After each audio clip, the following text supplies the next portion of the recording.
Hola, buenas noches, bienvenidos de nuevo a mi canal. Bueno, pues nada, hoy os traigo un caso más de estos que son duros, espeluznantes y bueno, que no deberían suceder jamás.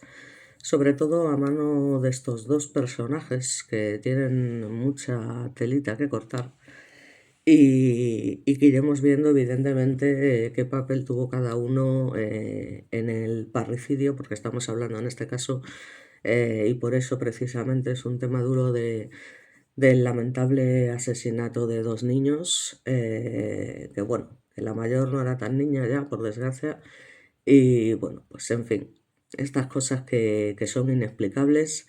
Y de todas maneras ya os digo que estamos hablando de dos personas que ya de por sí, digamos, presentaban unas patologías previas o una serie de comportamientos previos que ya podían llevar a pensar que estas cosas pudieran pasar, ¿no? Porque de hecho veremos las circunstancias en las que estas dos personas llegan a conocerse y demás. Entonces, bueno, básicamente estamos hablando del parricidio de Vistabella, ¿vale? Este crimen, bueno, pues constituye uno de los episodios más extremos y perturbadores del filicidio ideológico en la España contemporánea y precisamente por su complicidad no puede ser comprendido adecuadamente desde una sola disciplina, porque estamos hablando de un caso que obliga a articular criminología, psiquiatría forense, sociología del aislamiento y teoría jurídica del delito para poder dar cuenta de un fenómeno que desde luego no encaja en los patrones habituales de la violencia doméstica. Tenemos aquí a dos personajes, el primero de ellos llamado Jesús Cristo y la segunda Sonia, que eran padres de los menores Tindaya y Josefa y que no actuaron desde luego desde una lógica criminal ordinaria basada en el conflicto, la ira o el interés material, sino desde un sistema de creencias cerrado, de carácter pseudomístico y delirante, que acabó sustituyendo de manera total a la realidad compartida, y lo que es a cualquier criterio externo de racionalidad, legalidad o protección de la infancia. Entonces, desde el punto de vista criminológico, el caso se inscribe en la categoría del filicidio, una de las formas más extremas y simbólicamente más devastadoras de violencia intrafamiliar, eso no nos cabe duda. Y bueno, hay que tener en cuenta que varios expertos siempre han mostrado que el filicidio no es un fenómeno homogéneo, sino que responde a tipologías diversas. Una de las más inquietantes es la del filicidio denominado altruista patológico, en el que el autor, digamos que bajo una lógica delirante, cree de alguna manera estar beneficiando a la víctima con su muerte. Y precisamente este crimen encaja de manera especialmente clara en esta categoría, aunque con el añadido de un componente ideológico compartido que refuerza y estabiliza el sistema de creencias. Por tanto, ya os digo, estamos hablando de un caso delicado y donde se puede decir que estos dos individuos serán raros, no, lo siguiente. Entonces el elemento central del caso no es solo la presencia de estas ideas delirantes, sino de carácter sistemático, compartido y autosuficiente. La psiquiatría clásica ya describió este fenómeno bajo el nombre de folie à deux, hoy conceptualizado en los manuales diagnósticos modernos como trastorno delirante inducido o compartido. Es decir, se recoge precisamente la idea de que un sistema delirante puede transmitirse y mantenerse dentro de una relación cerrada.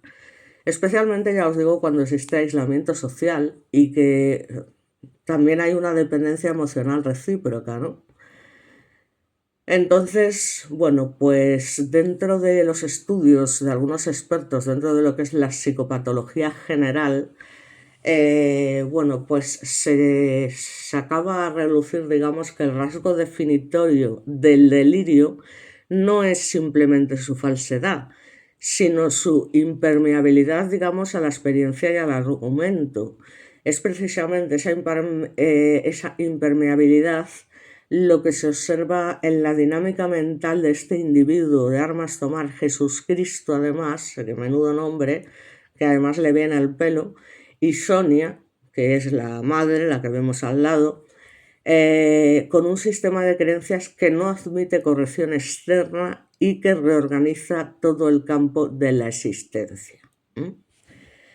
Podría decirse que la pareja construye una microcosmología total, un pequeño mundo cerrado con sus propias reglas, su propia moral y su propio régimen de verdad. Entonces aquí no se trata simplemente de que interpreten mal la realidad, sino de que la sustituyan por completo. En este contexto, ni la medicina, ni la escuela, ni las instituciones y cualquier forma de control social dejan de ser percibidas como recursos y pasan a ser vistas como amenazas o interferencias.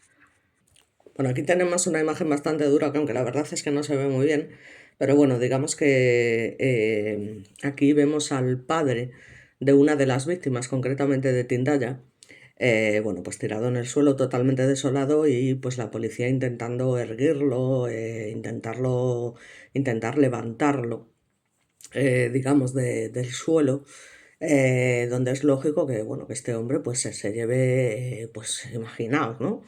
Porque esta mujer, Sonia, estuvo casada previamente con un señor, que es este que habrá otra imagen a lo mejor donde se vea un poco mejor, y es con quien tiene a Tindaya, que es la mayor.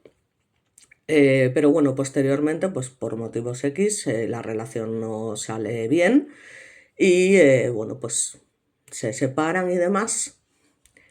Y es cuando de manera curiosa, porque esto no deja de ser llamativo, conoce al tal Jesucristo. Y casualmente se conocen los dos en una institución de salud mental, ¿vale? Con lo cual ya estamos hablando de un predominante de alguna manera bastante llamativo, ¿no? Por decirlo de alguna manera.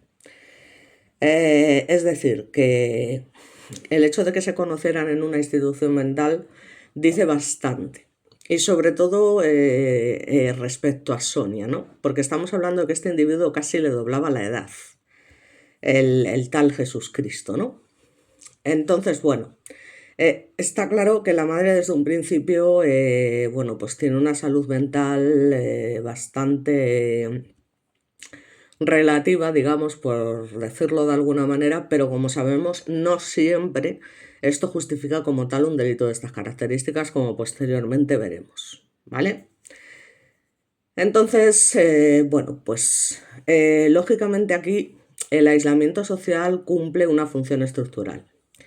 La criminología y la sociología del control social informal han mostrado repetidamente que la desconexión de los sistemas de supervisión, familia extensa, vecinos, escuelas, servicios sociales, sistema sanitario, aumenta de forma drástica el riesgo de violencia interfamiliar grave.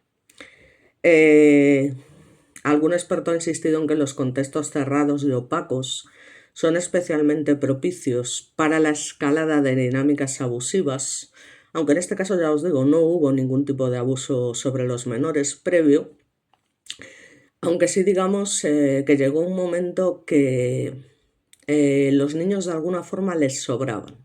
Ellos querían estar juntos para siempre, eran ellos y nadie más que ellos. Y bueno, pues el tal Jesucristo era una especie de curandero, realmente era un falsificador y de hecho en su día tuvo problemas con la justicia por eso, por presunto estafador, por el tema de, pues ya se sabe, esta gente que se dedica a la santería y todas esas historias de, pues eso, curanderos, lectores de cartas, no sé qué, estas típicas historias que yo a día de hoy sigo sin creer como, no sé, la gente puede creer en este tipo de cosas. Pero bueno, así es. Y te venden una estampista, te la rocian con su agua, no sé qué, cualquier tontería, y ya te dicen que esto que te va a proteger de por vida, no sé qué, total, que tuvo problemas con la ley por esto, ¿no? Por el tema de ser un estafador. O sea que tampoco estaba muy bien de la cabeza. Pero ya os digo, esto no justifica nada porque de tonto no tenía un pelo y de hecho es lo que es la cabeza, por decirlo de alguna manera, del crimen, es la cabeza pensante, y ella es el instrumento, por decirlo de alguna manera. Entonces, desde una perspectiva general, ya se había señalado en alguna ocasión que la ruptura de los marcos reguladores incrementa la probabilidad de conductas extremas, aunque en su análisis se centrarán principalmente en el SUD. Dentro de este entorno cerrado, la enfermedad y el sufrimiento de los niños fueron reinterpretados mediante un marco, digamos, explicativo, mágico, místico. Desde el punto de vista psicopatológico, este desplazamiento del plano somático al plano metafísico es característico sin duda de un pensamiento totalmente delirante, o sea, el síntoma deja de ser un hecho clínico y se convierte en un signo cargado de un significado trascendente, donde el dolor, digamos, ya no es un problema que hay que aliviar, sino una prueba, un obstáculo o una manifestación de un mal que debe ser combatido. Entonces, poco a poco, como os comento,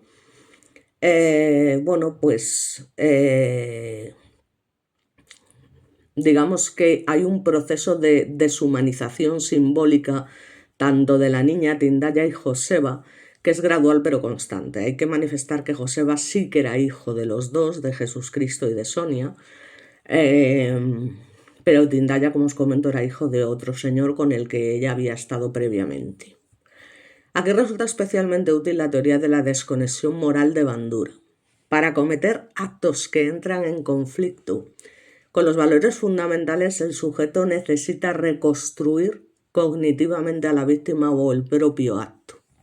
En este caso, los niños dejan de ser percibidos prioritariamente como sujetos vulnerables con derechos propios y pasan a ser concebidos como soportes de una narrativa, o sea que son portadores de un mal, obstáculos para una supuesta salvación o escenarios, fijaos, de una lucha espiritual imaginaria. O sea, hay que estar totalmente trastornado de alguna forma, ¿no?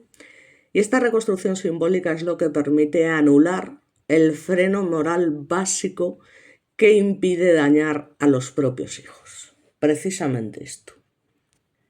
Entonces, lamentablemente, se llega a un punto de no retorno que se alcanza cuando dentro de esa lógica interna que solamente está, evidentemente, en la mente de estos dos individuos, la vida de los menores deja de tener valor en sí misma y digamos que la muerte empieza a ser concebida como una solución funcional.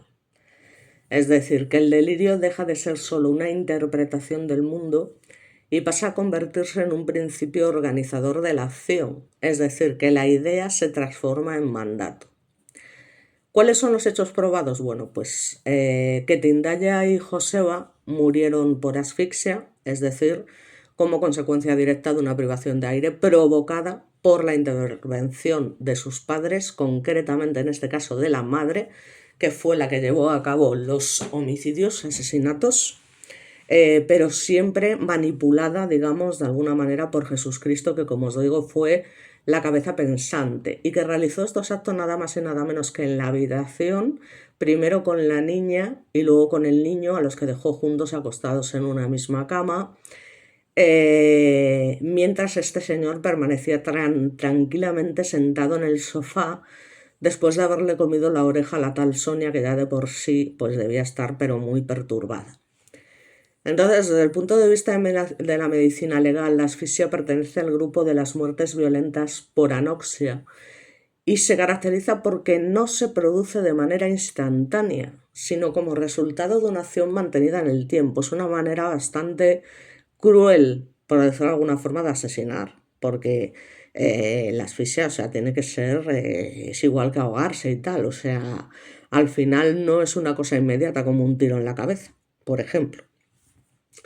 Entonces, bueno, este dato es jurídicamente crucial porque implica necesariamente persistencia en la conducta y dominio del curso causal, es decir, desde la teoría del dolo, esa intención de que no es compatible con la idea de un resultado puramente accidental o no querido.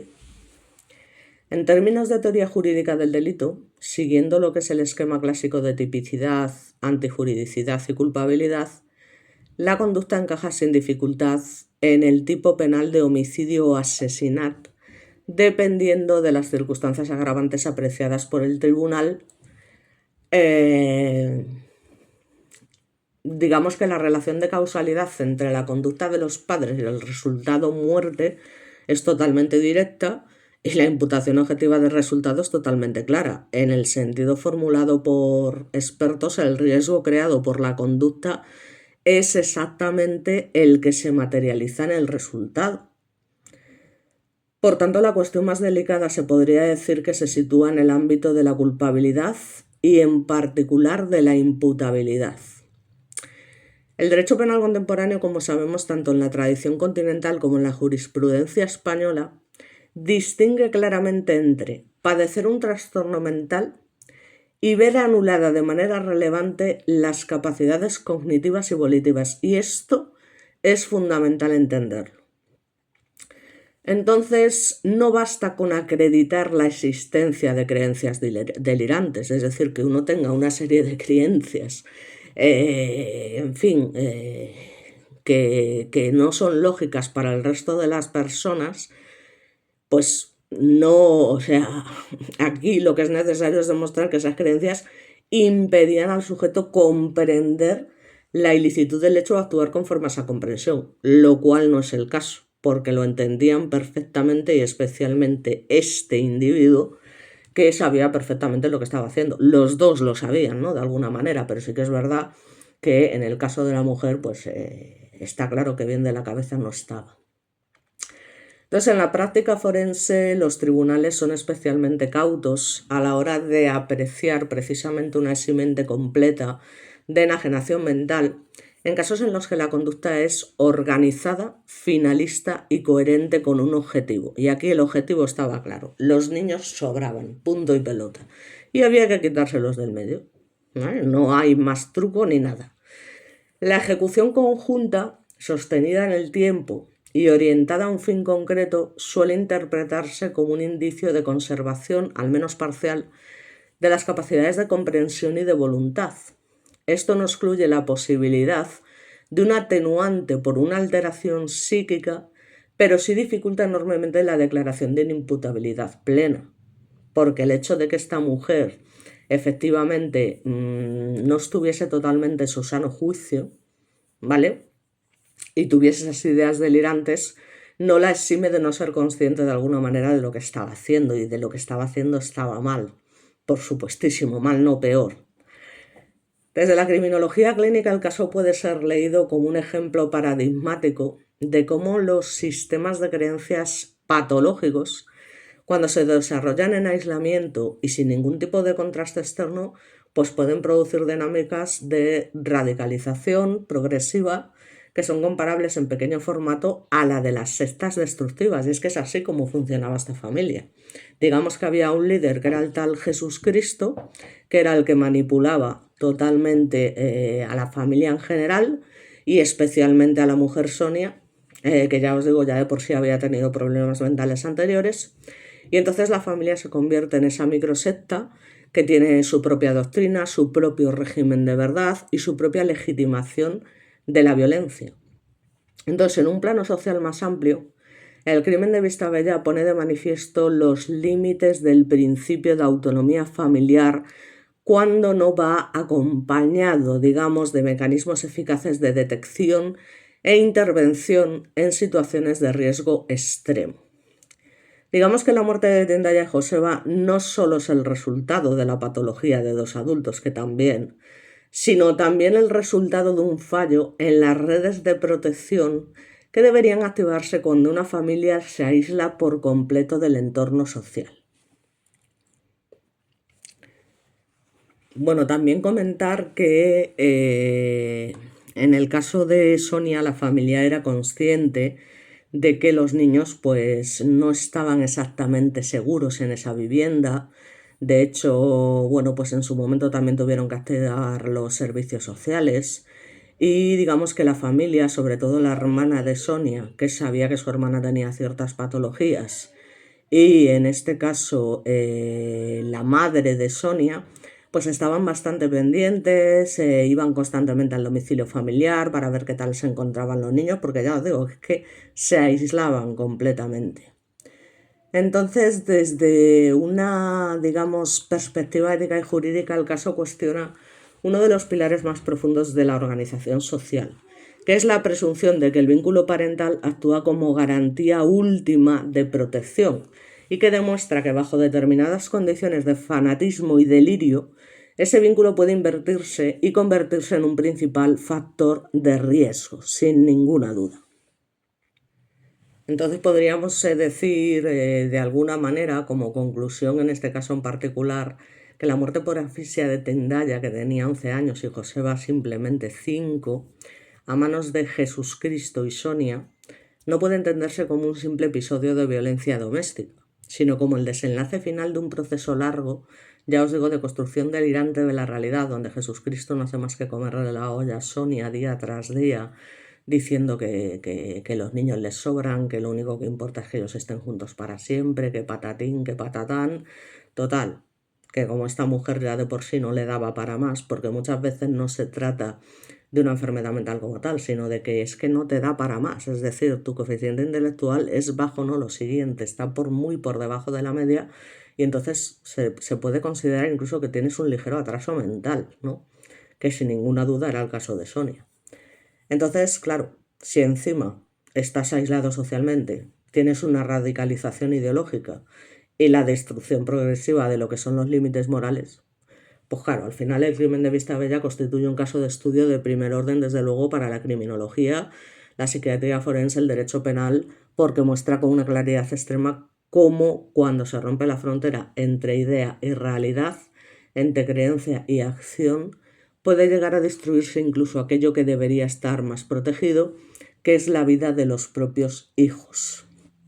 Así que no podemos comprender ni de manera adecuada ni inadecuada, o sea, si se reduce a la simple constatación de unos hechos y a su calificación penal. Es que es una tragedia humana en la que concluyen biografías frágiles, estructuras psicológicas vulnerables, y ya os digo, ese proceso prolongado de aislamiento, una construcción progresiva que poco a poco va sustituyendo la realidad por completo, y es una realidad compartida en este caso, por lo que analizar la psicología de Jesucristo y Sonia, así como la de sus hijos, Tindaya y Joseba, exige situar el foco no solo en el momento final, sino en las trayectorias vitales que hicieron posible de alguna manera este desenlace.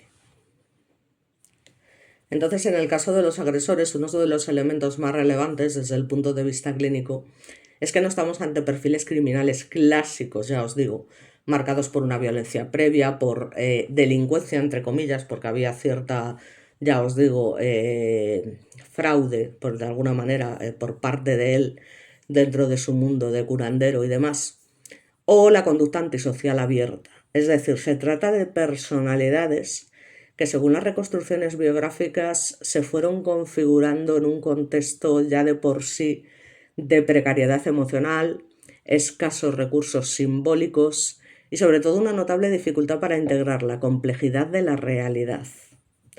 Este tipo de estructuras de personalidad suelen buscar refugio en sistemas de creencias simples, cerradas y totalizantes que ofrecen explicaciones absolutas y reducen la angustia que produce la incertidumbre. En este caso, Jesucristo, como os comento, presenta un perfil especialmente significativo desde el punto de vista identitario. Su propia forma de situarse en el mundo parece marcada por una necesidad intensa de dotar de sentido trascendente a su existencia y a su sufrimiento. Que ya me dirás tú el sufrimiento que tenía este señor, en fin. En sujetos con este tipo de estructura psicológica, la frontera entre creencia intensa y convicción delirante puede volverse progresivamente borrosa, sobre todo cuando no existe contraste social ni corrección externa, porque no lo permiten. Así que la ausencia de su rol casi mesiánico, porque era como una especie de mesías, por eso digo que tiene su metáfora el hecho de que además se llamara Jesucristo el tío, y realmente se creía un mesías, ¿no? De alguna manera, o una especie de mediador entre lo humano y lo trascendente, que además no surge de manera repentina, sino como una culminación de un proceso de compensación psicológica. O sea, el individuo, incapaz de manejar una realidad vivida como estilo caótica, se construye a sí mismo como un portador de una misión superior, ¿no? Y cómo no, las misiones superiores de este tipo de personajes al final siempre son causar el mayor daño posible. Yo es que es algo o sea, puedes tener 20.000 misiones, pero no asesinar a tus propios hijos. Y como os comento, Sonia por su parte es más complejo, porque no puede ser entendida como una figura simplemente pasiva o subordinada. Es decir, su perfil encaja mejor con el de una personalidad altamente dependiente en el plano emocional, pero que también está profundamente implicada en el sistema de creencias compartido. Es decir, hay unas dinámicas de delirio compartido. La relación no suele ser la de un loco dominante y un sano sometido, no, ella no era una persona sana precisamente, sino la de dos sujetos que se necesitan mutuamente para sostener una construcción simbólica que les permite dar sentido a sus vidas. Entonces, de alguna manera, esta individua encuentra en ese universo cerrado una estructura, un propósito y una identidad que probablemente no encontraba en el mundo exterior. Porque, ¿qué va a encontrar si es que no se relacionaban con nadie? Entonces ya os digo, desde la psicopatología este tipo de parejas suele funcionar como un sistema cerrado de retroalimentación. Digamos que cada uno confirma al otro, elimina las dudas, refuerza las interpretaciones más extremas y transforma cualquier disonancia en una prueba de que el mundo exterior es hostil o está equivocado. Es decir, hay expertos que describen precisamente esta cualidad de los sistemas delirantes y no solo interpretan la realidad, sino que blindan frente a ella. Estamos hablando de la biografía de la pareja marcada por la precariedad, el aislamiento progresivo, la ruptura con las instituciones, que va creando el terreno psicológico en el que el delirio se va arraigando y organiza la vida cotidiana. El rechazo de la medicina, de la escuela, de cualquier forma de autoridad externa no es solo ideológico, sino también defensivo. Por lo cual estamos hablando de que el mundo exterior se vive como amenazante, intrusivo o incapaz de comprenderlos, ¿no? ¿Quién va a comprender algo así? O sea. Entonces, básicamente, desde una perspectiva evolutiva, los menores se encontraron en todo momento en una situación de vulnerabilidad extrema, no solo física, sino también psicológica, de lo cual de alguna forma, como os comento, es consciente la familia, ¿no?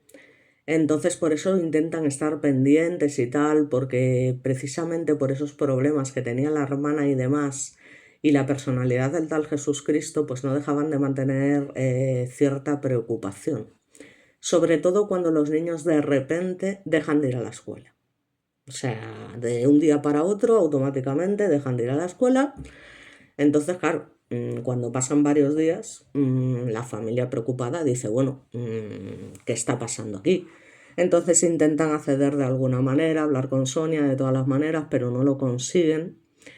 Y bueno, poco después de esto, evidentemente, cuando se llaman las autoridades y demás, es cuando se descubre todo el percal.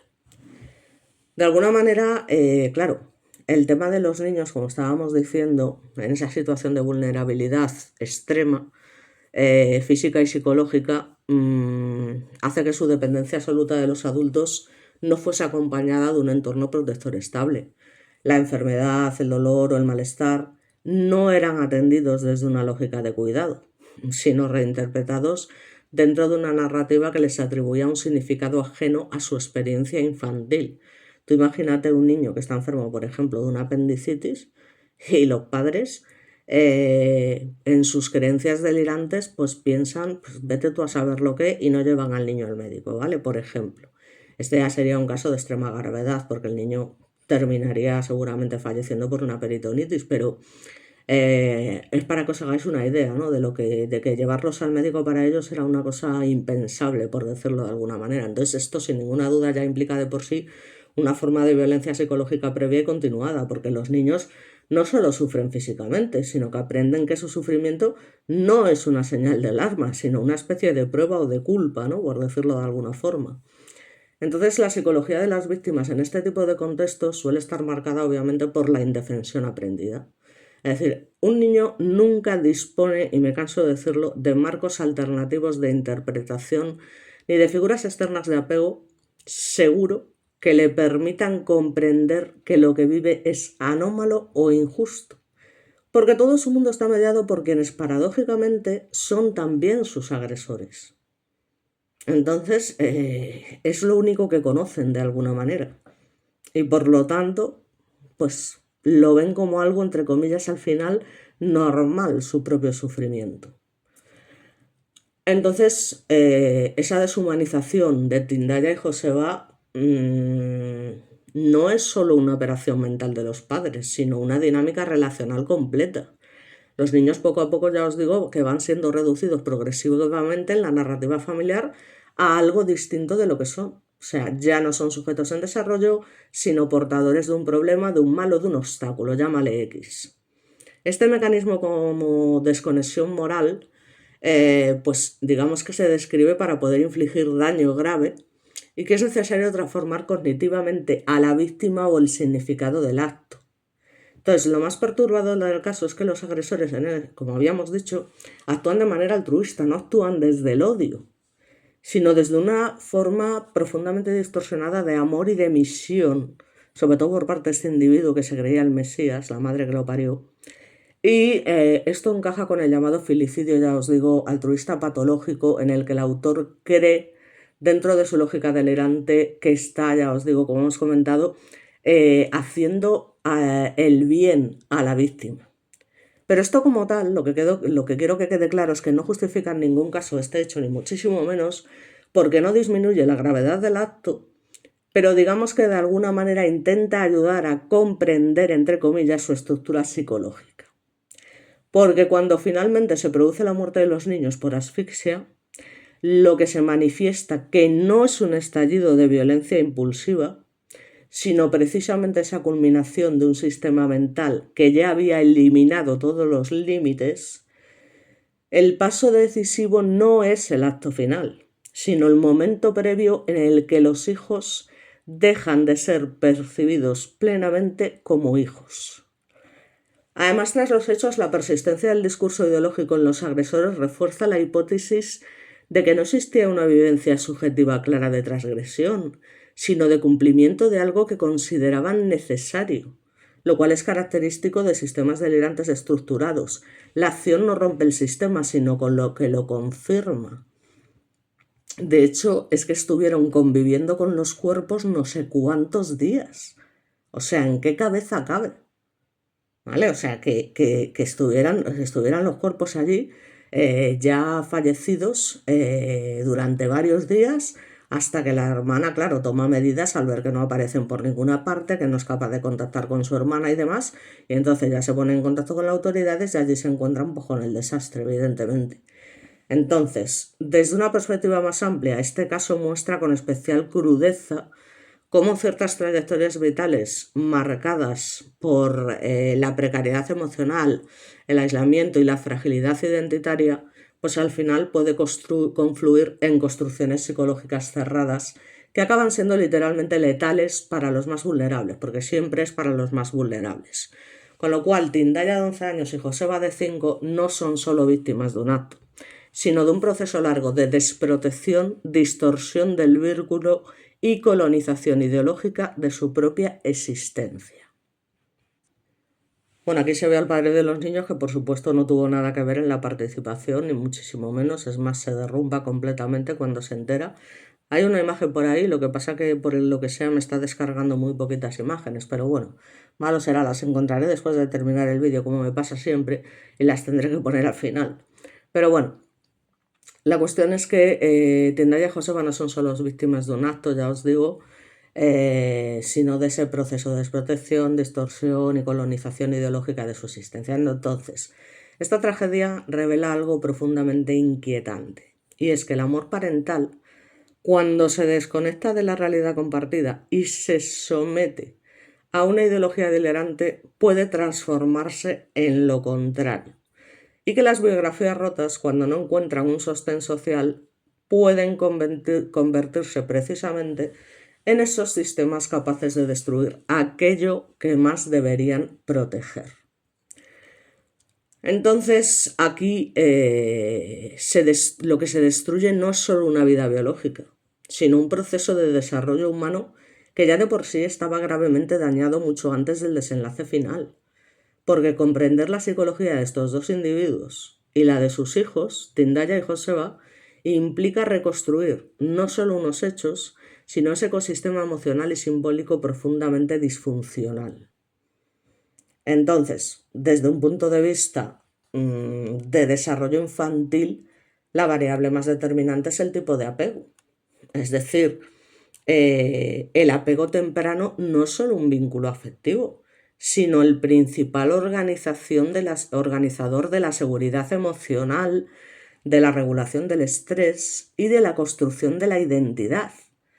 Por lo tanto, en contextos normales, el cuidador es la base segura desde la que el niño explora el mundo y a la que vuelve cuando siente amenaza. Pero en el caso de Tindaya y Joseba, ese sistema estaba profundamente alterado.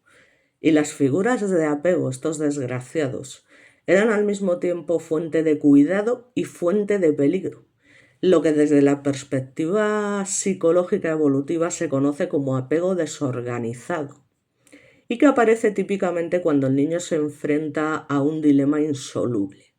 La persona a la que necesita para sobrevivir es también la que genera miedo, dolor o imprevisibilidad, y no por ello por sufrir un maltrato físico.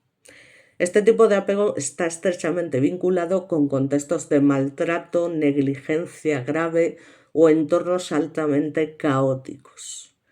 En estos casos, el sistema nervioso del niño, digamos que queda atrapado en un estado crónico de hiperactivación o disociación, y la capacidad de regular emociones, de confiar y de construir una representación coherente del mundo que se ve gravemente comprometida.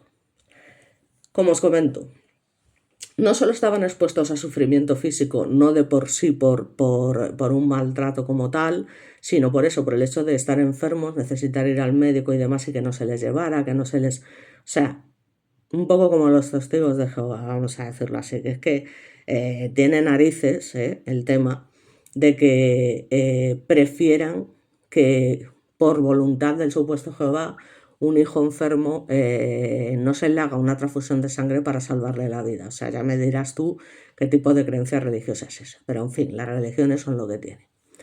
Entonces, bueno, digamos que al final ese sufrimiento físico es una enfermedad mal atendida y es más bien una forma, como os digo, de una violencia psicológica estructural, porque su dolor era totalmente ignorado, o sea, no era reconocido como un dolor legítimo. Estaba reinterpretado dentro de una narrativa, ya os digo, ajena a su experiencia.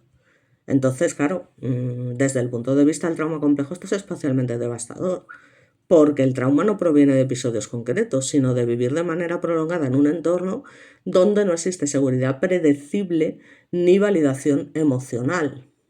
Entonces, cuando el daño se produce en el contexto de relaciones de dependencia, como ocurre en el maltrato infantil, el impacto es mucho más profundo y desorganizador que en los traumas puntuales, porque la víctima no solo sufre, sino que ve destruida su capacidad básica para confiar y para construir una narrativa coherente de sí misma y del mundo.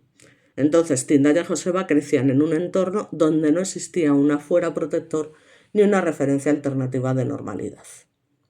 Esto implica que su desarrollo psicológico ya estaba gravemente comprometido incluso antes del desenlace final, porque tenían una indefensión aprendida, que en este caso es un concepto útil cuando un organismo experimenta de forma repetida que no hay relación entre su conducta y la desaparición del sufrimiento, acaba dejando de intentar defenderse o escapar. Es como el niño que está llorando por la noche y se cansa de llorar y la madre lo deja llorar hasta que el niño cae muerto de cansancio y demás. Es que eso no se puede hacer.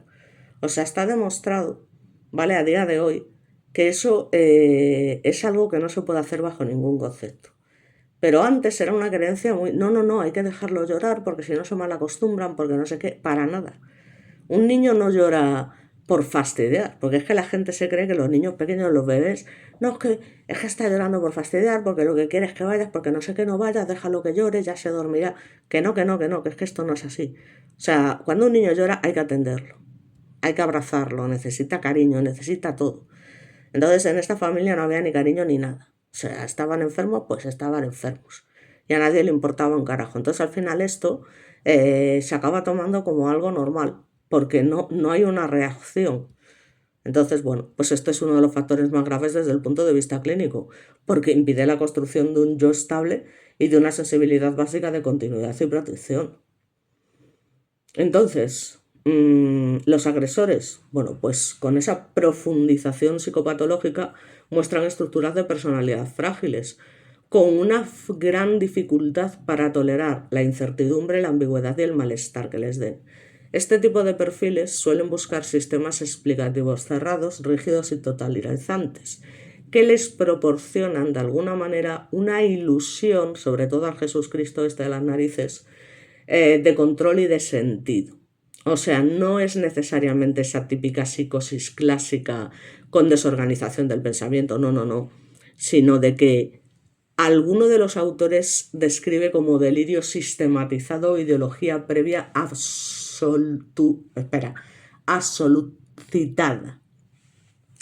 Entonces, este tal Jesucristo, ya os digo, encaja especialmente en un perfil de tipo mesiánico salvacionista, eso, en torno a una misión trascendente. Y normalmente esta psicopatología, como suele pasar en estos casos, aparecen normalmente en personalidades con rasgos narcisistas vulnerables. Es decir, que son sujetos con una autoestima frágil que compensan de alguna manera un sentimiento profundo de insignificancia, construyéndose como figuras elegidas, es decir, yo soy el elegido, yo soy el que vengo a salvar el mundo, la familia, la tal, portadoras de una verdad o de una tarea superior, de ahí que se dedicara a ser curandero, santero o la madre que lo hizo, porque eso es una milonga como la copa de un pino. Entonces el delirio en este sentido no es solo una creencia falsa, sino una solución psicológica a un problema identitario profundo. Pero es que, sinceramente, los problemas identitarios que estuviera este señor me trae al pairo, porque la decisión final que hizo que se tomase en esa casa me parece muy fuerte, no lo siguiente. Y lo que no entiendo es cómo, estando en conocimiento de la familia, incluso de los servicios sociales, no se toman medidas, porque es lo que pasa siempre. No hace falta, ya os digo, que el maltrato sea físico, que de alguna manera también, porque si cuando estás enfermo no te llevan al médico, te duelen los oídos, que eso es horrible. Un dolor de oídos, un tal, que yo recuerdo que era horrible. Si no te dan una medicina o una muela o lo que sea y tal, es que es terrible. O sea, yo no lo quiero ni imaginar. Quiero pensar que, bueno, que estaban enfermos, pues que su gripe, su dolor de garganta, no lo sé. O cuando les dolía el estómago, mira, prefiero no pensarlo. Entonces, claro, Sonia por su parte, pues ya os digo que muestra un perfil más próximo a estructuras, como habíamos dicho, dependientes. Necesita, pues de alguna manera, esa necesidad de pertenencia, de sentido compartido, fusión emocional. En las dinámicas de delirio compartido, pues este tipo de personas suelen encontrar en la relación una fuente de identidad y de seguridad que de manera autónoma no tendrían. Entonces, si estos individuos no se hubieran juntado, probablemente esto no hubiese pasado en la vida. Pero ya os digo que no es una simple sumisa, sino que participa activamente en este sistema de creencias porque ese sistema para ella es coherente, ¿vale? Y le da pertenencia y propósito además. Así que, como os digo, funcionan como un sistema cerrado de regulación emocional, donde se necesitan el uno al otro para sostener la construcción simbólica. Las dudas de uno son neutralizadas por el otro. Entonces, las señales de la realidad son reinterpretadas siempre de manera conjunta, lo que crea lo que en terapia sistemática se describiría como un sistema homeostático patológico, todo lo que amenaza el equilibrio delirante es expulsado o resignificado. Y esta ruptura con las instituciones, por supuesto, medicina, escuela, servicios sociales, lo ven como una función defensiva. Es decir, protege al sistema de cualquier elemento que pueda introducir una fisura en esta narrativa que ellos han creado. Por lo tanto, desde el punto de vista psicodinámico, puede leerse como un mecanismo masivo de negación y proyección, en el que el mal no está dentro del sistema, sino fuera, en un mundo hostil e incomprensivo. Está claro que el mundo es hostil, sin ninguna duda, porque hay una cantidad de perturbados y malnacidos que no nos podemos ni imaginar. Pero ya creer que las cosas necesarias para un niño, que son los temas de salud, educación y demás, que es lo más importante, y lo que a día de hoy, por desgracia, se están cargando entre unos políticos y otros, en fin, no vamos a entrar en eso, pues es lo que pasa. Entonces, bueno, pues ya os digo, es que hay una desconexión moral para poder infligir un daño extremo, redefiniendo a la víctima y el significado del acto, y ya os digo que es que para ellos los niños dejan de ser ya humanos totalmente y suponen básicamente un problema e incluso una encarnación del mal, o sea, de un mal que debe ser erradicado. Es que ya hay que estar tela marinera, me vais a perdonar. Entonces, bueno, básicamente, bueno, el problema es que, ya os digo, lo que habíamos dicho, que lo más perturbador es que el crimen sea totalmente altruista, en una creencia que no tiene ningún sentido, y además que cuando finalmente se produce la muerte de los dos chavales, la verdad, esto no representa para nada una ruptura del sistema mental de los padres, ¿eh? Entonces, esto es crucial porque no hay un colapso del delirio. O sea, no os creáis que después de esto piensan que hemos hecho. No, no, no. Están totalmente convencidos y confirman todavía más sus ideas delirantes tras los hechos. O sea, que sigue habiendo esa persistencia de discurso ideológico, la ausencia de una vivencia clara de transgresión refuerza además el diagnóstico de este sistema delirante estructurado y compartido. Entonces, esto es muy complejo porque pueden conservar capacidades formales de razonamiento y planificación, pero están profundamente alterados en su relación con la realidad y con el valor de la vida humana concreta, evidentemente. Entonces, al final es lo que os digo, o sea, es una auténtica barbaridad. Porque vamos a ver exactamente cómo sucedieron los hechos, qué día y demás, que todo esto no lo hemos dicho. Y bueno, concretamente, vamos a ver, porque no recuerdo exactamente qué día fue, yo creo que, vamos a ver, esto fue el 9 de diciembre del 2011, ¿vale? Es cuando sucedieron los hechos, básicamente. Y ya os digo, sin ninguna duda hay palabras de dolor que cuesta olvidar, porque esa tarde de diciembre de 2011, en una esquina del barrio de Vistabella, que está en Santa Cruz de Tenerife, una abuela gritaba: ¡ay, que ya la loca mató a la niña! Y a su lado el padre de la menor la llamaba desesperado una y otra vez: ¡Tindaya, Tindaya! A pocos metros, en la cama de una habitación de una casa terrera de la calle Primero de Armenia, los cuerpos de los dos menores, como os comento, yacían sin vida, tras ser asfixiado por su madre días antes. O sea, que vete tú a saber en qué estado relativo de descomposición se encontraban los niños y el olor que tenía que haber allí. ¿Vale? Parece ser que la madre en un principio, empieza con la niña y se sienta literalmente en su cara. Vemos que es una señora de una complexión grande. Se sienta literalmente en su cara y cuando ya la niña está totalmente debilitada, lo que hace es con una almohada, tracatrá, hasta que termina con su vida. Y posteriormente hace lo mismo con el niño. Y luego lo traslada a la misma cama donde estaba su hermana y los dejan allí a los dos, mientras el otro estaba en el sofá. O sea, es que es una cosa alucinante.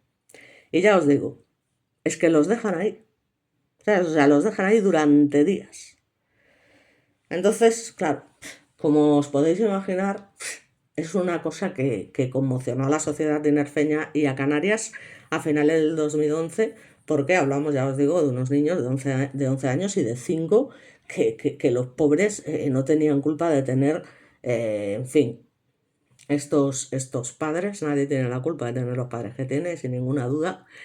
Y bueno, por suerte, casi 2 años después, un tribunal del jurado consideró, como no podía ser de otra manera, a los dos procesados culpables de asesinato con las agravantes de alevosía y encima parentesco, evidentemente. Para los integrantes del jurado popular no fue sencillo adoptar tal veredicto. De hecho, estuvieron 3 días de deliberaciones, además bajo la supervisión de la magistrada, la jueza Esmeralda Casado, precisamente por esto, ¿no? Porque se decía que una persona en su sano juicio no hace esto. Entonces tenían dudas sobre la imputabilidad, especialmente de Sonia. Entonces la participación directa de Sonia Prieto siempre estuvo clara para los integrantes del jurado, pero también les costó relacionar a Jesucristo en función de las pruebas aportadas en la instrucción. Porque claro, el problema es que este señor, como os comento, es la mente pensante, ¿vale? El que va comiendo el tarro, comiendo el tarro, comiendo el tarro, pero realmente no realiza materialmente los hechos. Entonces, claro, solicitaron revisar la declaración del acusado en el juicio y al final encontraron en el testimonio de el curandero, entre comillas, el reconocimiento de su implicación en los hechos, porque hasta ese momento en la Audiencia Provincial de Santa Cruz de Tenerife ningún jurado había tardado más de un día en una deliberación.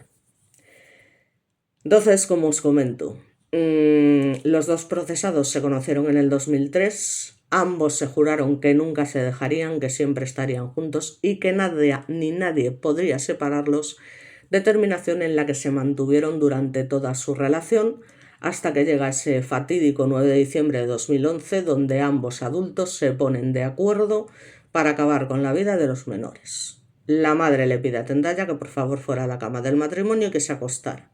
Y allí, con toda su sangre fría, la progenitora se sentó encima de la niña y después, como os comento, le coloca una almohada encima de la cara hasta que fallece, mientras el individuo estaba, como os comento, tan tranquilamente comprobando que se estaba cumpliendo el plan, pero sentado en el salón de la casa, y posteriormente la mujer se dirige al cuarto donde estaba el pequeño Joseba, que también asfixió con una almohada. Parece ser que no se sentó encima del niño. En fin, pobrecitos, es que... Y a continuación lleva el cadáver hasta la cama donde ya estaba el cuerpo de su hermana. Y los miembros del jurado consideraron que se trató de un asesinato con alevosía, por supuesto, en función de la edad que tenían las víctimas. O sea, hay una total indefensión, o sea, no tenían nada que hacer. Porque además fue una actuación por sorpresa de los procesados en un ámbito que para ellos, lamentablemente, se había convertido de plena confianza, porque, como os digo, no conocían otra cosa, y como es el hogar familiar y el método empleado para impedir que se defendiera. Entonces, ya os digo, la acusación ejercida por los tíos y abuelos maternos de los niños a través del abogado Juan Manuel Fernández del Torco estimó que Ponce mantuvo una posición de carencia de preocupación sobre los menores, ya que estos le preocupaban y le habían preocupado siempre bien poco, y cualquier hecho, acción o atención siempre se la había encomendado a Sonia. O sea, que era un tipo que no tenía ningún tipo de vínculo ni de apego con sus hijos, bueno, especialmente con su hijo, con su propio hijo, que era Joseba. Para la familia materna, la familia Sonia debía cumplir 30 años de prisión y Jesucristo 40. Pero bueno, esto es una cosa de las familias. Sin embargo, para la acusación particular planteada por el padre de Tindaya, ambos acusados tenían que ser condenados a 40 años de cárcel. En el juicio, ese supuesto compromiso de unión entre los dos culpables del filicidio se deshizo. De hecho, las estrategias de los abogados defensores consistió, como siempre, aquí siempre pasa lo mismo, en culpar al otro de la autoría material del doble asesinato. Es que siempre pasa igual, macho. Bueno, la he encontrado. Aquí está la imagen, ¿vale? Donde la persona que está, a ver si se puede ver un poquito mejor, tirada en el suelo, sentado, que no tiene pelo en este momento, está rapado, es el padre de Tindaya, cuando se entera de lo que ha sucedido y ve que toda la casa pues está rodeada de ambulancias, de coches de policía, la Guardia Civil y demás. Entonces, bueno, básicamente Lo que llama la atención también es esos días de convivencia con los cadáveres. Concretamente, el letrado de Ponce manifestó que a su defendido lo único que se le podía achacar era, atención, haber convivido con los cadáveres varios días. La abogada de Sonia sugirió con sus preguntas al varón que este había sido el que había matado a ambos niños y lesionado a su pareja. Y por otra parte, el abogado de la familia de la madre consideró que el sistema no dio las respuestas adecuadas que requerían los entonces acusados cuando lo necesitaron y estuvieron ambos ingresados, os recuerdo, en una unidad de psiquiatría. Entonces recordó el abogado de la asesina que Sonia escuchaba voces que la animaban a acabar con su vida antes del trágico suceso y preguntó por qué no se adoptaron las medidas apropiadas en estos casos. Esto es lo que cuenta la familia. Pero es que además luego hay que ver la escena cuando la policía llega allí, porque ellos de alguna manera fingen en el momento que después de matar a los niños, ¿vale? Intentan quitarse la vida. Y digamos de alguna manera aparece allí una bombona, como que alguien hubiese intentado respirar gas para fallecer, luego aparece un cable atado a una, digamos, a una especie de columna de piedra, con el que supuestamente el Jesucristo intenta ahorcarse, por decirlo de alguna manera, intenta quitarse la vida de esta forma, pero que está claro que todo es una simulación de alguna manera de lo que es la escena del crimen. Y básicamente la letrada del colectivo LASMI, dedicado a la investigación y prevención de sucesos graves, afirmó en el juicio que dicha identidad solo buscaba saber la verdad de lo que pasó y la motivación que llevó a los implicados a actuar así. Entonces, tanto estos como la fiscal de este caso estaban convencidos de que a los dos procesados les sobraban sus hijos, básicamente. En la vista, la mayoría de las preguntas claves hechas por las partes sobre lo que ocurrió entre el día en que ocurrieron las muertes y el 13 de diciembre, fijaos desde el día 9, cuando se hallaron los cadáveres, Ponce respondió que no se acordaba o que no lo tenía claro, con sus dos huevos bien puestos. Varias veces dio una negativa con la cabeza o se encogía de hombros cuando es que no me acuerdo. O sea, la típica estrategia de cobarde aún encima después de lo que has hecho degenerado de... En fin. Entonces la magistrada le recordó que tenía que ser escuchado por el jurado y que su voz tenía que ser grabada. No dejó de ser sin duda una historia rebuscada. Para su letrado la idea esbozaba por una acusación de que el proyecto de la pareja era encontrarse en el hospital psiquiátrico sin niños a los que atender. Era una historia rebuscada y un montaje totalmente absurdo. También dijo que Ponce estuvo a punto de morir por la sangre que perdió supuestamente al intentar quitarse la vida, ya os digo, a través de ese cable y demás, e incluso parece ser que llegó a intentar cortar las venas tras la muerte de los niños, pero finalmente sabemos que por suerte, y lo siento mucho pero es así, una enfermedad acabó con su vida más de 13 años después de aquel 9 de diciembre de 2011, cuando todavía estaba en la cárcel, y tanto Sonia como Ponce, el curandero, fueron condenados a 40 años de prisión cada uno, que es una especie de prisión permanente revisable, porque ya os digo, o sea, son 40 años, el caso es que se cumpliera la condena entera, pero bueno, como sabemos en el caso de ella, ya os digo, bueno, pues está claro que, bueno, a saber lo que ha vivido en la cárcel, espero que a él lo haya pasado bastante mal, pero él desde luego sí, porque se puso gravemente enfermo, para que sepan lo que es estar enfermo y sufrir y demás. Y ya os digo que finalmente pues fallece, y ya bastante tardó el muy sinvergüenza, ¿no? Entonces, bueno, pues básicamente eso es lo que os puedo contar. Creo que es un caso Sin ninguna duda, todos los casos que tengan que ver con niños, ya os digo, son especialmente duros porque es que, en fin. Eh, por supuesto, esto llega como siempre al Tribunal Supremo, ¿vale? Porque ya os digo yo que lo del jurado es, entre comillas, relevante, pero no. Y entonces, de hecho, rechazan un recurso de casación que había sido presentado encima por los parricidas, porque es una cosa que se suele hacer siempre, contra la sentencia del Tribunal Superior de Justicia de Canarias el 3 de marzo del 2014, que finalmente pues corrobora la condena de 40 años de prisión a cada uno por esos delitos de asesinar con alevosía y con el agravante de parentesco. Porque la Sala de lo Penal considera sin ningún lugar a dudas que hay prueba suficiente de los hechos que el jurado ha valorado racionalmente. Por tanto, la sentencia valora el carácter probatorio de además una carta rota que fue encontrada en la casa, que los condenados reconocieron haberla escrito y firmado y que pone de manifiesto un plan preconcebido de quitarse la vida conjunto ampliado a sus hijos.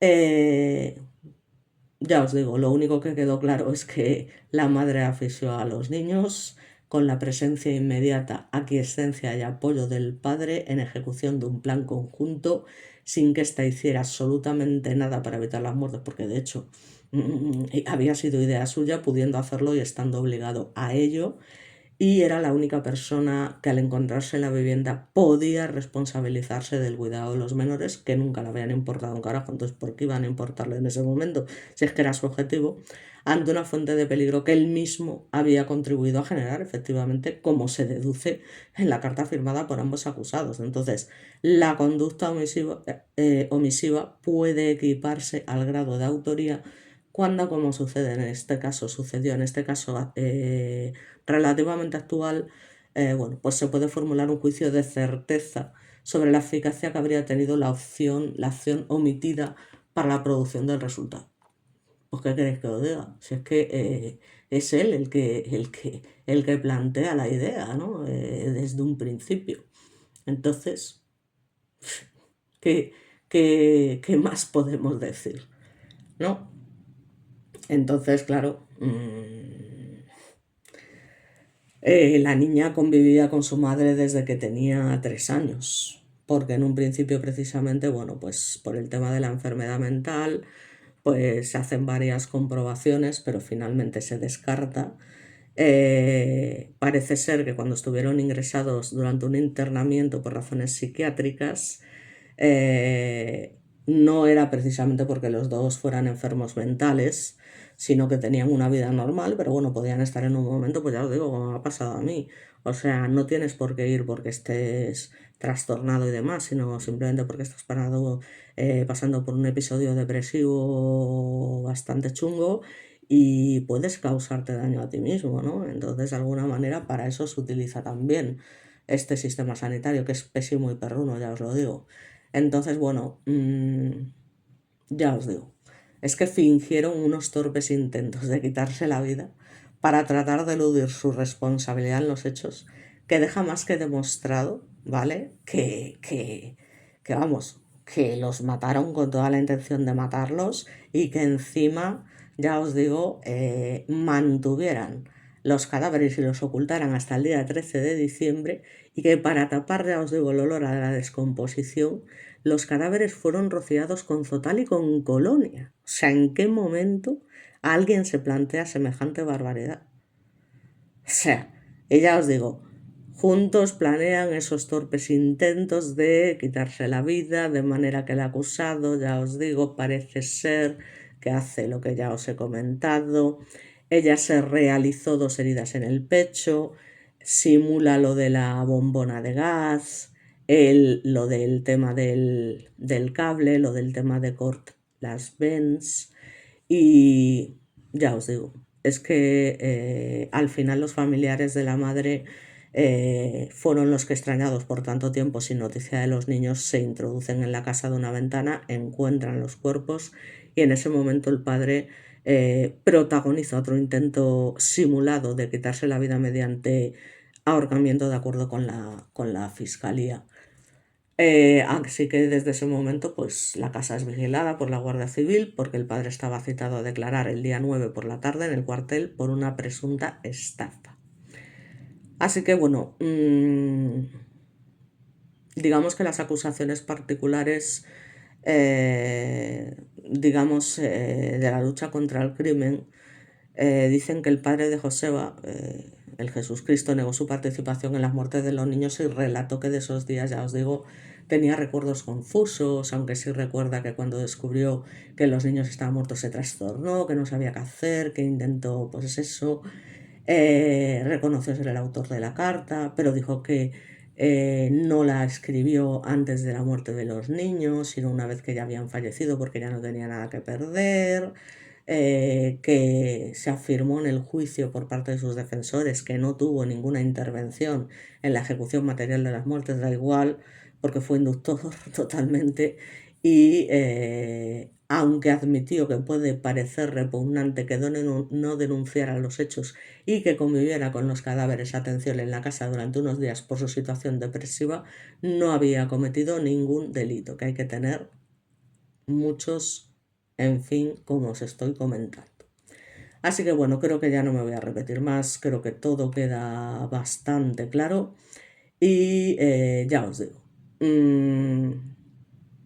13 años después, el tal curandero fallece en el hospital tras salir de la cárcel por una enfermedad terminal que espero que te haya castigado como te merecías, y el mote por el que era conocido, el curandero, bueno, pues porque en su día atendió a personas con algún tipo de problema y ya sabemos que les ofrecía esos remedios sanadores alternativos a la medicina y a la psicología. En fin. Así que bueno, nada más. Yo creo que ya he manifestado lo que tenía que manifestar y con esto nos marchamos con otro caso lamentable y triste, donde de nuevo las víctimas vuelven a ser unas dos personas indefensas que no tienen culpa de nada. Y por mi parte nada más. Nos vemos como siempre en el próximo vídeo. Un saludo para todos y que descanséis.